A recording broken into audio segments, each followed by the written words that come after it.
Well, good morning, you sexy mother hubbards. I've had almost no sleep, so walk with me, share my joy as I go through, once again, the Great British Free Press. It's an alternative paper review. Our paper of record, The Times, go with 5-point plan to cut migration. Right, but, why again? Because we've got to have fewer foreigners coming in. I'm just too tired to go through this rigmarole all over again since the last time that it was like Immigration Week 7 or 8 weeks ago. Do I need to go? You know the words, don't you? Sing along with me. You know, we've got an aging population. People aren't having enough babies. People are racked by the housing crisis and the prohibitive cost of childcare.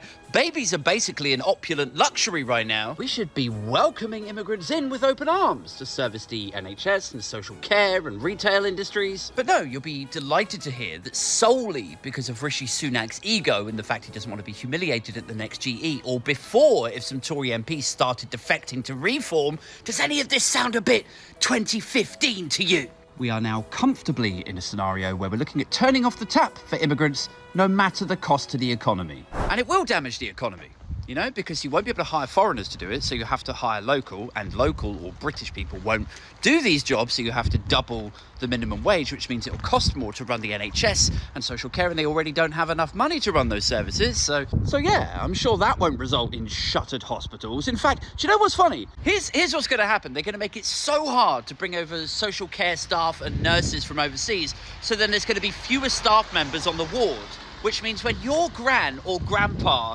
needs some help, like pulls the cord, and somebody doesn't get there quick enough, like so many grannies and grandpas are gonna die that for the fewer or like lowered number of immigrants, you're also gonna have a lower number of domestic British people. The net migration figures will remain unchanged. So that was the Times and the Telegraph. What's the Sun say? Right. It's exactly the same. If you ever wanted a clear example of how corrupt the journo-political sphere has become, you should just look at this morning's newspapers, because the top issues facing the country, if you go out and poll people, are the cost of living, the housing crisis, but what is on the front page of all of the papers? It's immigration. And that is not reflective of how many papers they're going to sell by having that headline up front. It is reflective of what the powerful barons that own these papers want you to be thinking about. Anyway, let's go check out the Mail, see what they're saying. Okay, great. Meanwhile, The Guardian say Sellafield nuclear site was hacked by groups linked to Russia.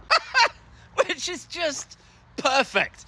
Like, think about the just deluge of coverage that you've seen about an invasion by foreigners on the south coast. Like, all the hysteria and the fear around some foreigners coming over here, invading in their small boats, Gary. We don't even know who these people are. They could be anyone. If we just let them in, they could be dangerous. You know, all of that. And then over here, you've got actual foreigners attacking Britain, hacking a nuclear power plant. And all those newspapers are like, you call that a scoop, do you?